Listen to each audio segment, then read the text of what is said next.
America में Trump की जीत के साथ यूक्रेन में रूसी सेना के हमले तेज हो गए हैं। वहीं ट्रंप की वापसी के कारण ज़ेलेंस्की और उनकी सेना के हौसले पस्त हो गए हैं।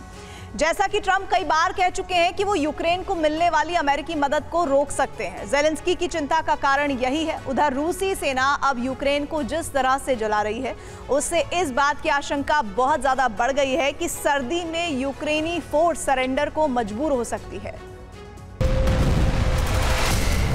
रूसी सेना 3000 किलो के बम से हमला कर यूक्रेन को ध्वस्त कर रही है।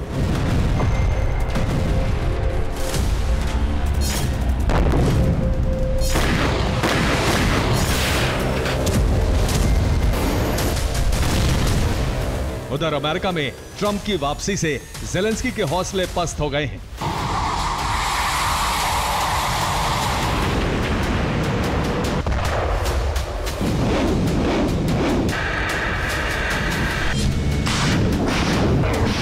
यूक्रेन ने सर्दियों में जंग के लिए जो योजना बनाई थी, वो ट्रंप के आते ही धराशायी हो गई है।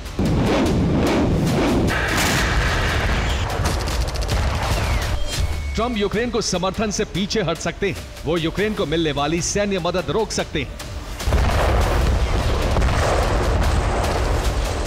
अमेरिका मदद रोकेगा तो नेटो खुद ब खुद अपने कदम पीछे खींच लेगा और इस तरह यूक्रेन हार या सरेंडर के कगार पर पहुंच जाएगा। ये बात ज़ेलेंस्की को बखूबी पता है। यही वजह है कि वो अमेरिका चुनाव परिणाम आने के साथ ही टेंशन में है।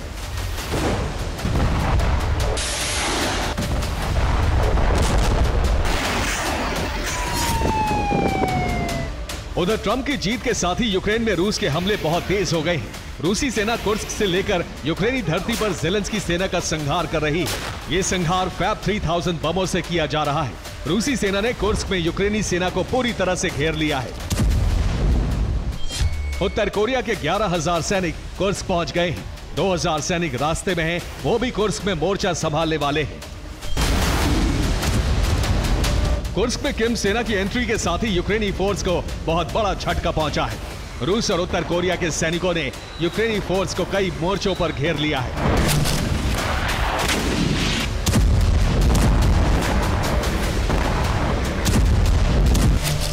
कुर्स्क में यूक्रेन की जो टुकड़ी बची है, वो 3 तरफ से घिर चुकी है। एक तरफ से रूस की सेना ने घेर लिया है, तो 2 तरफ से उत्तर कोरिया के सैनिकों ने घेरा डाल दिया है।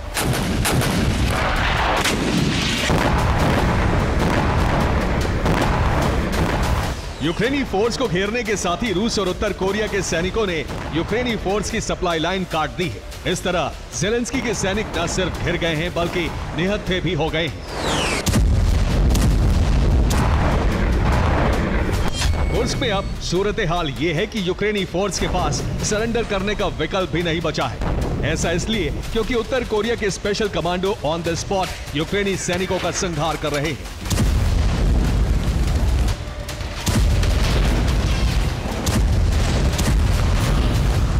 इसके अलावा रूस ने कीव, ज़ेपोरिजिया, खार्किव और ओडेसा में अपनी बढ़त बना ली है। खार्किव में रूस की बमबारी से जबरदस्त तबाही हुई है। ज़ेपोरिजिया में रूस के हमले में 5 लोग मारे गए, 50 से ज्यादा लोग घायल हो गए। ओडेसा में रूस ने पोर्ट पर हमले किए। हमले से पोर्ट को बड़ा नुकसान पहुंचा है। रूसी सेना ने कीव में एयरफील्ड पर ड्रोन की वर्षा की। धमाके से एयरफील्ड के पास आग लग गई।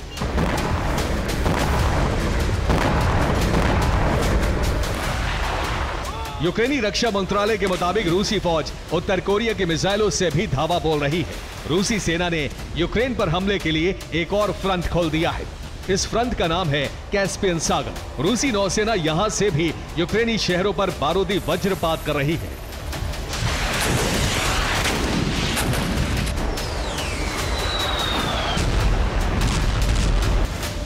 रक्षा विशेषज्ञों के मुताबिक अब रूस की कोशिश पूर्वी और दक्षिणी यूक्रेन पर कब्जा कर कीव की घेराबंदी करने की है।